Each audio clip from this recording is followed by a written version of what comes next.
আল্লাহর নাম নিয়া শুরু করি। আজকেও ভোরে উঠছি, মাঠে কাজ করতে হইব। ছেলেটার স্কুলের বেতন বাকি 2 মাস। আজকে কাজ করলে কিছু টাকা পামু। আল্লাহ, তুমি সাহায্য করো।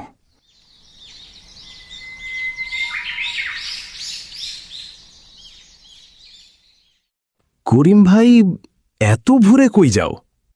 রহমত, মাঠে যাইতাছি। ছেলেটার পরীক্ষা আসতাছে, বই কিনতে হইব। টাকা না থাকলে কেমনে দিমু? তাই ভোর থেকেই কাজে বাইর হইছি। করিম ভাই, তোমার মতো বাবা কম আছে এই দুনিয়ায়। বাবা হইলে এইটুকু করতেই হয় রহমত। ছেলের মুখে হাসি দেখলে সব কষ্ট ভুইলা যাই। তো রহমত, ভালো থেকো, আমি এখন যাই।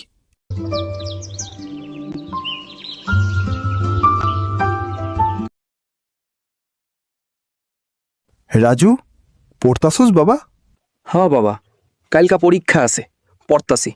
সাবাস বাবা, মন দিয়া পড়। তোরে বড় মানুষ করতে চাই আমি। আমি নিজে পড়তে পারি নাই, কিন্তু তুই পড়বি। তুই আমার স্বপ্ন রে বাবা। বাবা, তুমি সারাদিন মাঠে কাজ করো, রাতেও ঘুমাও না, তোমার শরীর ভালো থাকে না। আমার জন্য এত কষ্ট করো কেন? এই কষ্টই তো আমার সুখ রে বাবা। তোরে যেদিন বড় হইতে দেখুম, সেই দিন সব কষ্ট শেষ হইয়া যাইব। তুই শুধু পড়, বাকিটা আল্লাহ আর আমি দেখুম।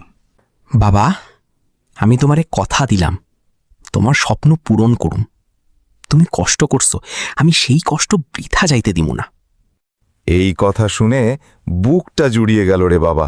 যা ঘুমা, কাল পরীক্ষা ভালো দিস।